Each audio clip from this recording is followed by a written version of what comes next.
Salut! Aujourd'hui je vais vous montrer toutes les activités que je propose aux enfants que je garde sur le thème de la musique. C'est parti! Donc pour commencer, j'aime bien introduire un nouveau thème avec de la lecture. Sur le thème de la musique, quoi de mieux que des livres sonores. Donc moi je travaille beaucoup avec les petits livres sonores de chez Grund. C'est mes premières chansons, mes premiers airs.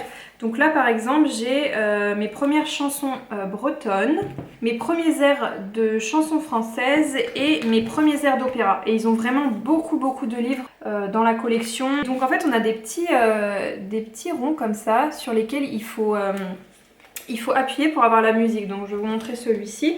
Donc en fait les enfants dès leur plus jeune âge comprennent qu'il faut appuyer ici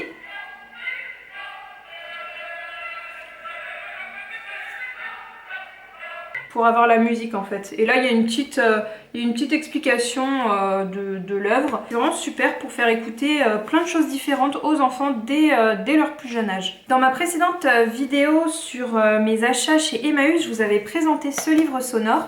Et en fait celui-ci c'est un peu différent parce qu'il y a une histoire en fait derrière. On suit l'histoire de Paco qui va monter une bande de jazz. Et à chaque fois on va avoir des petits pictogrammes comme ça sur lesquels appuyer. Et on va pouvoir découvrir chaque instrument à chaque page. Donc voilà. Ensuite, pour les enfants un petit peu plus grands, j'ai trouvé ce petit doc, la collection Mes petits docs de chez Milan sur la musique, et ça va nous expliquer en fait au fil des pages l'évolution de la musique en passant par la préhistoire, différents groupes d'instruments, les instruments à vent, à cordes, etc.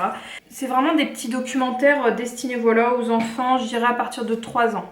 Ensuite, en termes d'histoire, on a celle-ci, je ne sais pas si vous connaissez Hervé Tullet, c'est vraiment une référence dans la littérature jeunesse. Et en fait, ces livres sont toujours très interactifs. Donc celui-ci, c'est O, un livre qui fait des sons. Et en fait, à chaque page, le livre va nous demander de participer, en fait. Donc là, par exemple, il faut appuyer sur le rond et faire un petit O. Et ensuite, il faut appuyer sur le grand rond pour faire un grand O. C'est un livre avec lequel on peut jouer et franchement les enfants ont vachement adhéré. Et ensuite j'ai trouvé ce livre. En fait ce livre je l'avais quand j'étais petite et je l'adorais. Je l'ai retrouvé chez mes parents. C'est Sophie la vache musicienne de Geoffroy de Pénard. Et on suit l'histoire de Sophie la vache qui va essayer de participer à un concours de musique. Et pour ça, elle doit s'intégrer à un groupe de musique et donc elle va aller voir différents groupes de musique, mais à chaque fois, ça ne va pas. C'est vraiment une histoire qui est très mignonne et j'ai regardé, elle est toujours éditée et elle existe en plus petit format, en format de poche. C'est avec l'école des loisirs en fait, donc voilà. Ensuite, qui dit musique dit écouter de la musique quand même, et donc j'ai choisi 2 CD à faire écouter aux enfants. Le premier c'est le Carnaval des animaux.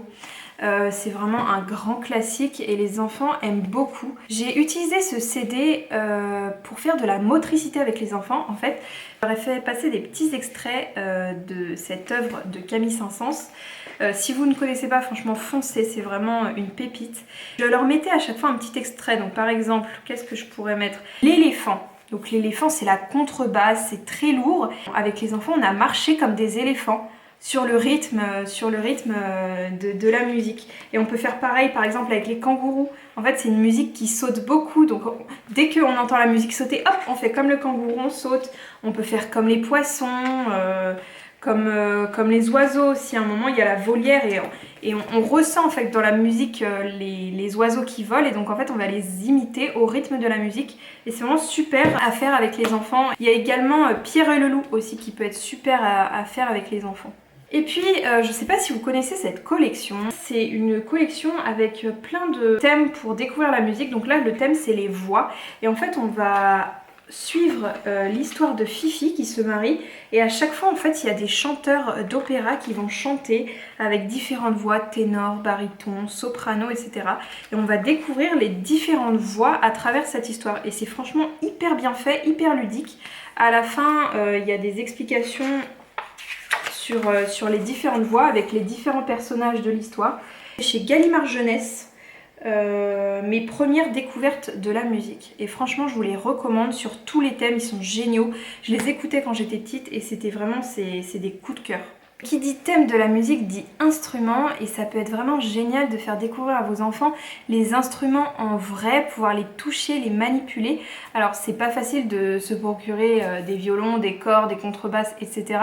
Mais si vous avez des flûtes, des petits xylophones, des petites maracas, ça peut être vraiment super de faire découvrir ça à vos enfants, notamment la flûte, c'est un instrument qui coûte pas cher dans le commerce et vos enfants peuvent explorer cet instrument, le toucher, souffler dedans, mettre les doigts dans les trous pour se rendre compte que quand on met les doigts dans les trous, ça change le son, etc.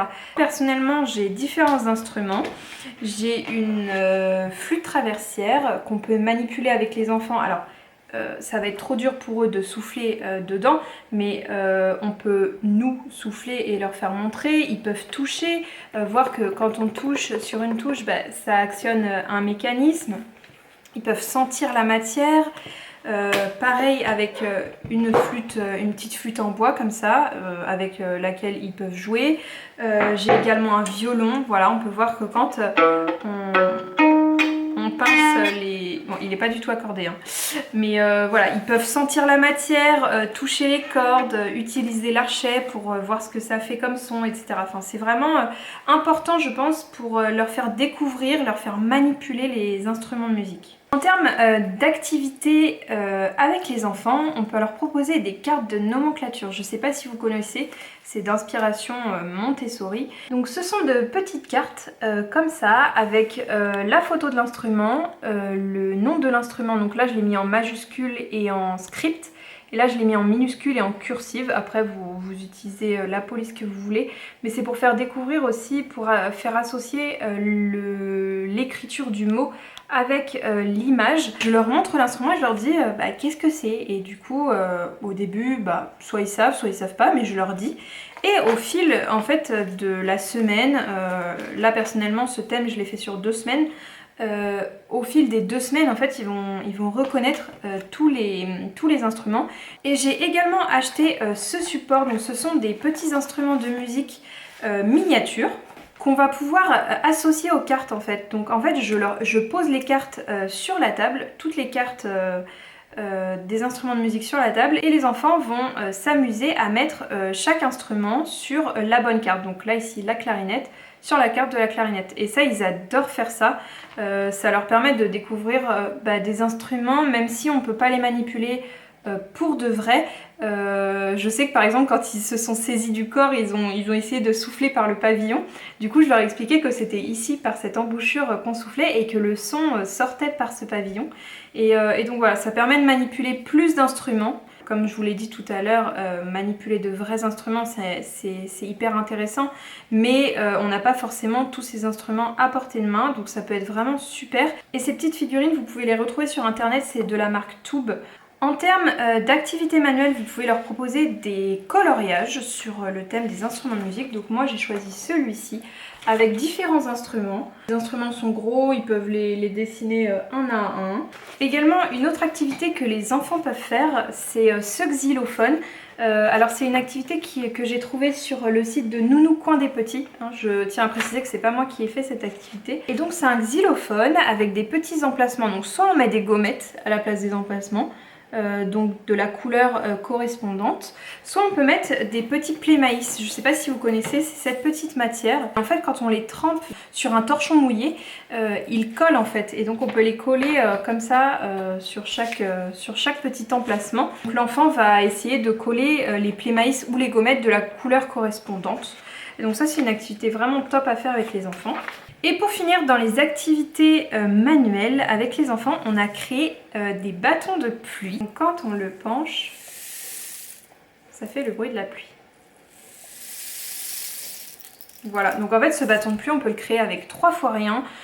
C'est un rouleau de papier aluminium avec des cure-dents, du riz, du scotch, et après on en fait ce qu'on veut, on met les décorations qu'on veut, on peut mettre du petit masking tape, on peut mettre des gommettes, voilà, elle a mis des gommettes, de la peinture, on peut également y mettre de la laine, enfin on peut faire ce qu'on veut avec. C'est vraiment hyper facile à faire, hyper ludique, ils ont adoré le faire, donc voilà.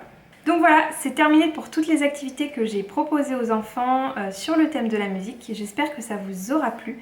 Je vous dis à bientôt pour un prochain thème.